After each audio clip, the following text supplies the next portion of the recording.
Good morning. Morning, everyone. Hope you're all awesome and well. Looking a bit blurry there, aren't I? Let me see if I can sharpen that up. Anyway,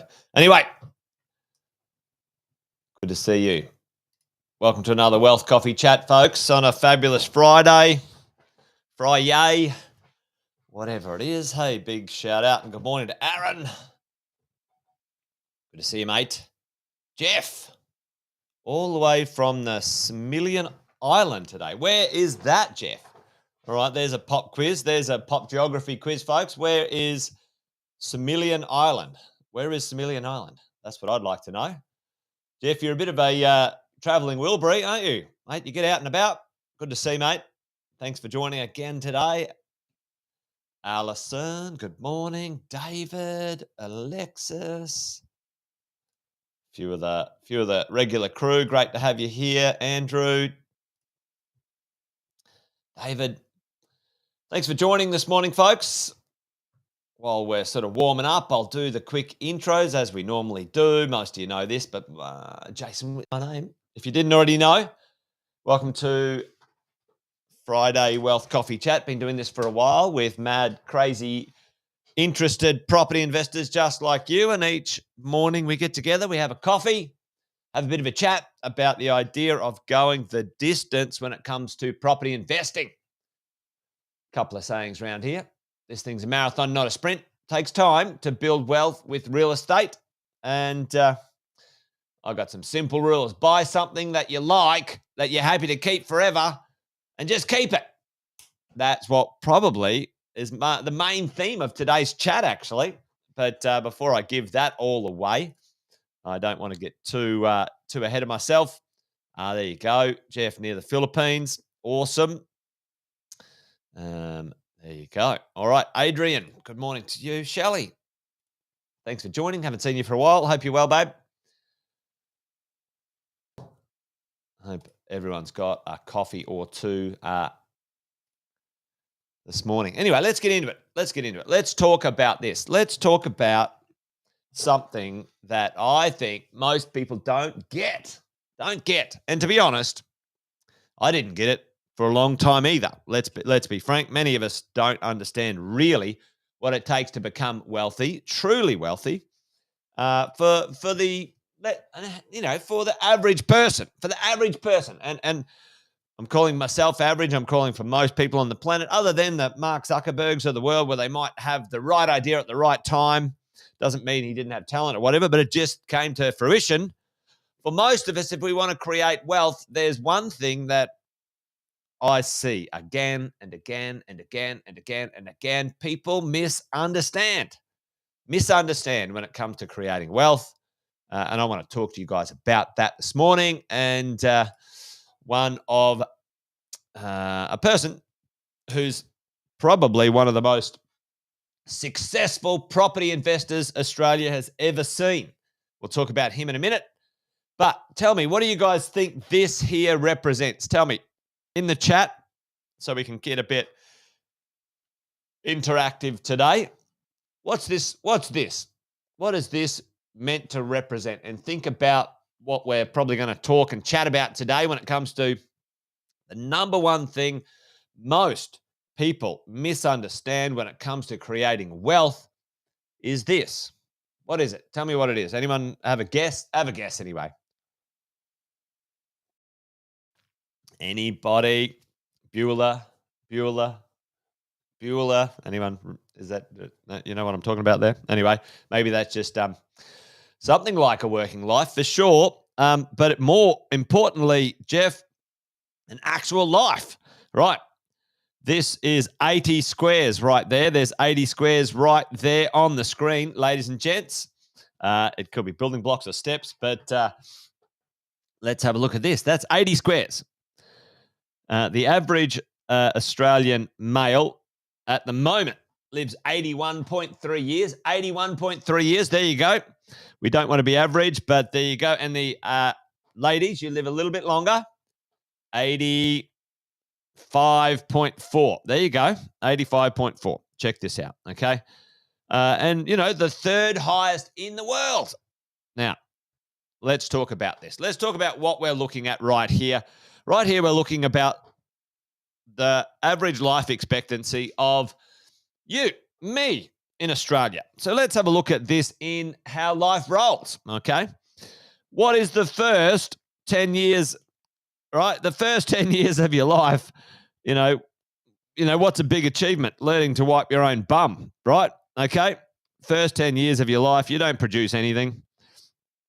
Matter of fact, you're a bit of a leech when it comes to the economic resources of your parents as a child, and probably easily up until you're 20, right? You're really not giving anything to the world of income or wealth to yourself, folks, are you? So you're putting nothing in. That's a negative when it comes to being able to do anything from an investing point of view or wealth creation point of view, right? Let's have a look at what might happen. So this is kind of 0 to 10. This is 10 to 20. And then for some of us, we might be producing some income. We might. But tell me in the chat, who here saved money? And maybe it's probably the wrong audience to ask, because some of you and some of us were absolute prolific at this, but the average Aussie between the ages of 20 and 30, what do they do with their money, folks? What do they do with their money? I remember the first paycheck I got. I didn't save it. What did you do with your first paycheck? Anybody? Now, a lot of people actually in Australia drink it away. Yeah. Hey, I'm independent now. I can buy my own drinks. I can spend my own money, and I would spend the weeks tended to be buy a car, spend the cash. The weeks tended to be, folks, a bit longer than your paycheck. Anyone ever realize that? Anyone sort of, if payday was on a Thursday or something, you're hanging out going, shit, my money's run out on Monday or Tuesday. One of my plans used to be to go around to my friend's house and have dinner at theirs, but I ran out of money. Yeah, they were a lot better at money than me. So, let's say for the first at least 5 years, most of us spend it away, or some of us are still studying at uni. And I'm going to be a little bit. Morning, Luke. How are you, mate? Good to see you here in the house. And Brendan, thanks for joining, team. I'm going to say, listen, for most of us, not until we kind of late 20s, early 30s, are we, we're still probably negative in the can, like when it comes to wealth and money for most people, right? So let's have a look at mostly, all right, when it comes to this is 30 to 40, and that's 40 to 50. These 2 decades here, those 2 decades there are the prime time. So that's a 20-year window, all right? The prime time for us as investors to create wealth. Now, this kind of 50 to 60, still can work. But tell me, when you're 50 to 60, now, this might not be you, but tell me, what do most 50 to 60-year-olds talk about? What do they talk about happening sometime soon at 60 or 65? What do they talk about, team? What do they talk about? Tell me right now, this conversation, it's a word, which I don't think is a great word, and most wealthy people never use this word ever. They think it's hideous, but tell me, what word do they use? When I'm 65, when I'm 60, I'm gonna retire, retirement. right? And here's what I want to tell you. I'm going to show you something today. The obsession with retirement, yep, back pain, right? So the obsession with retirement for whatever reason, freedom, no more kids. Yes, freedom. Oh, Brendan, it's so true, isn't it? My eldest two have both got jobs now and are fairly independent. One of them's just bought a house and, we've just got one more to go. Amazing how much more money you've got when your kids aren't at home. So now, if retirement means to you doing what you want to do, right? Doing more of what you want to do and less of what you don't, that's cool. That's fine.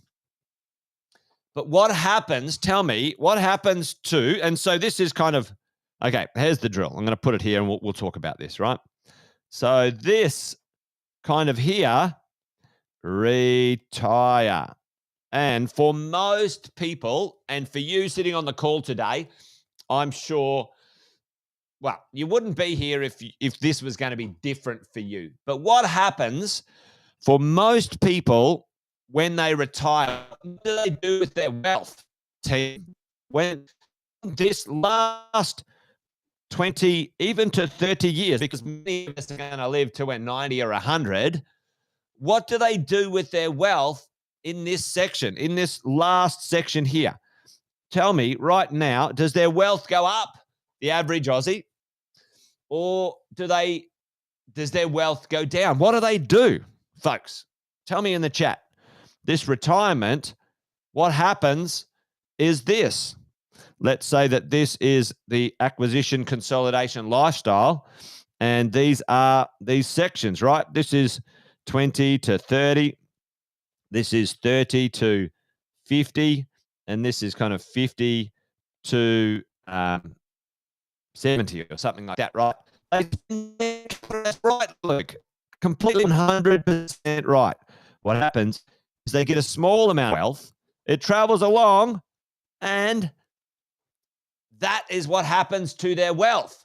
They eat their capital alive. They end up with these conversations with these financial planners and, that's risky. You should put your money in cash and you should never invest again. Listen, I am not doing that. I think that's dumb. That's stupid. If you want to create wealth for the future, your assets, you need to live off what? Do you live off the capital of your assets? What do you need to live off into the future? Tell me, team, right now in the chat. You build your assets and then you live off the what? You live off the cash flow. You live off the cash flow. So this, for me right now, is the big thing, right? The number one problem that most people get wrong is this section here.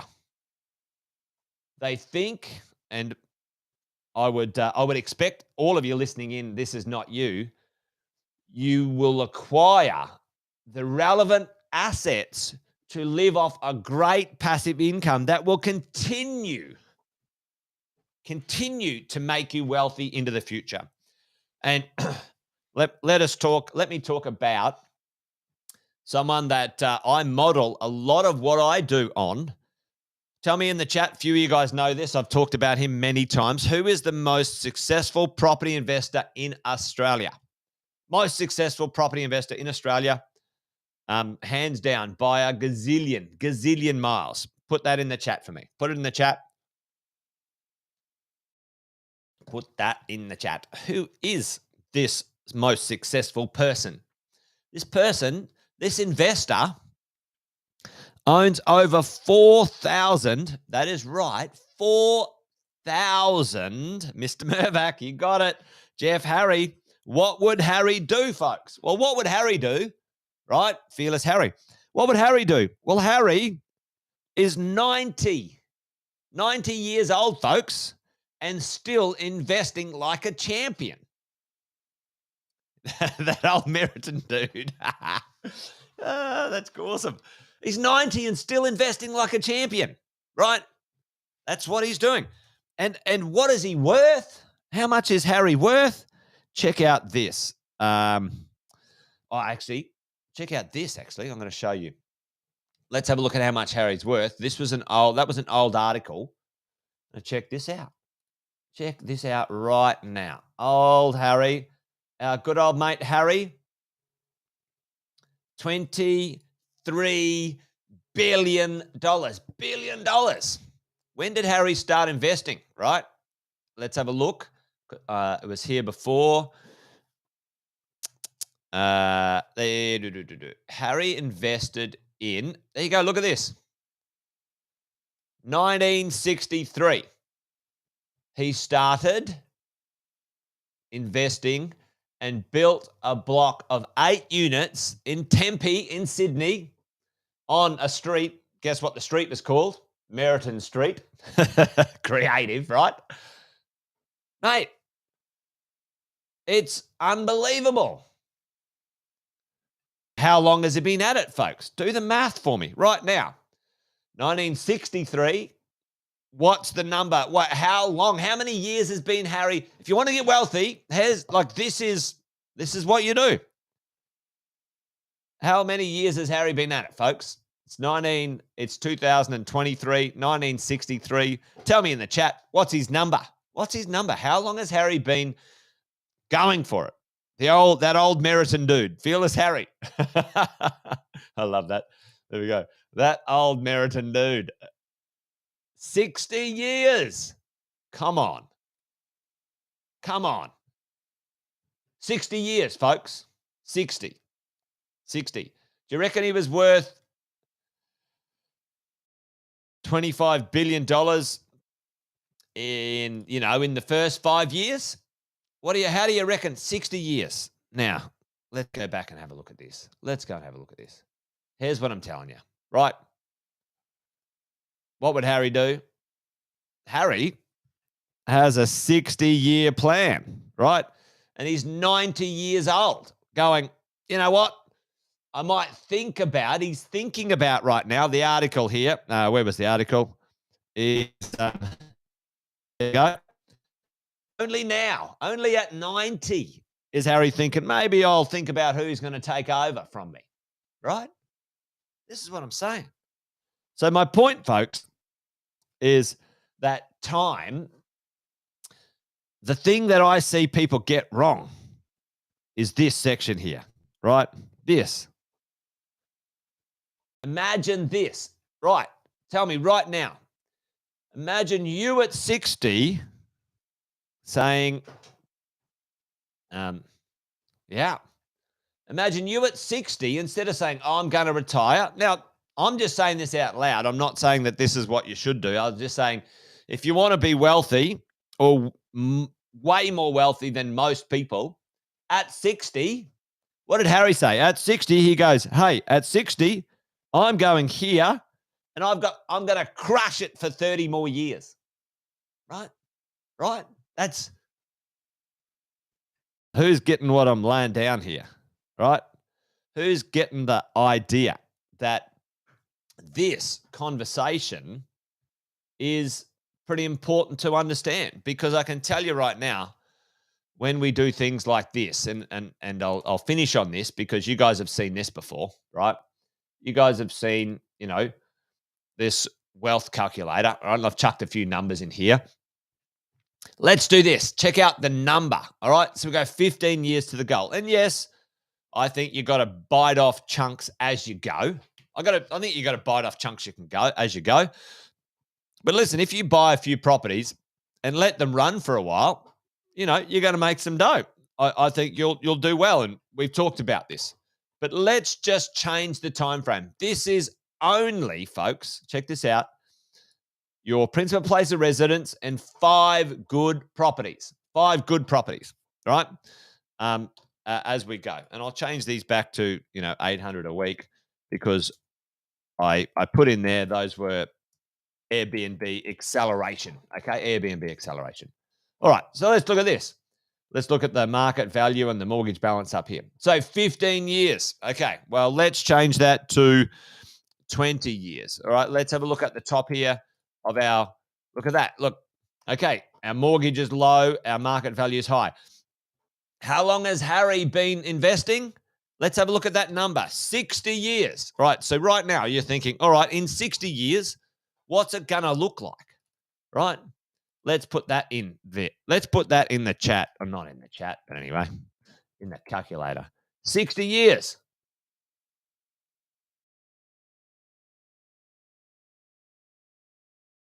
Put that number in the chat for me. I want someone to put that in the chat and type it out and have a look at what that is. Right, put it there. You can't even see the passive income because it's not big enough. Look at that. Look at that. All right, I'm going to unlock that because I want to see what that passive income looks like. All right. All right. What is it? Tell me that in the chat. Tell me the number, team. Up the top there while I'm doing this, just for shits and giggles. There we go. Look at that. Can you see it? $79 million and a passive income of $2 million. The difference between, now that's the difference. Is everyone, can you put a yes in the chat? Just put a Y there if you see what I just showed you, right? What's the difference between being wealthy and being okay? 15 years, okay, 8 million, still pretty good. A net equity of 6, can't complain about that at all, can you? Or 60, 78. Right. Man, I'm telling you. There's the drill. What's the secret? What's the idea? The difference is between a 20 and a 60-year plan. That's the difference. That's the difference. Now, I hear you saying, I'm not going to bloody wait 60 years, Jason. God, this is not meant to be like that. I get you. I hear you. If you get to 20 and if you buy the right properties and you have the right attitude that it is buy well, do not sell, never sell, unless you're developing like Harry or whatever and you're adding more, that stuff becomes pretty well a fait accompli. I don't know. I don't know about you, but successful people leave clues. And if you have a look at what they do and what their time frames are and the commitments, then if you want that type of wealth, it's a 60-year plan, folks, not a 15-year plan. Anyway, there you go. Now, hopefully that makes sense. It makes sense to me. It lands like it fits, you know. I'm 2 times 25 now. Just a good way of saying 50. And I'm like, yeah, I can see that. I can see that. I can see easily 30 years of hustle and focus and fun for me. I can. Why not? What else am I going to do? I don't really like golf that much. So anyway, there you go. All right, folks, that's it. I'm done. Wealth Coffee Chat over and out. But listen, this afternoon, Andy Fenton and I are going to hang out. The number one menace is out of control at the moment. The government are in all sorts of overdrive when it comes to their grotty cash grabs, folks. So we're going to dine out on that one tonight. Don't miss it. Wealth, Wine and Wisdom tonight at the regular time. We did it a bit later the other week, so that the regular time. And thankfully, daylight savings is changing back. Yes. Woo. Anyway, there you go. All right, folks. Join me tonight for Wealth, Wine and Wisdom. But other than that, next week you can come along and we'll do another Wealth Coffee Chat. You guys be awesome. Be well. See you tonight if you're going to be there. We'll see you next week. That's it from me, folks. Be awesome. Be well. Bye for now.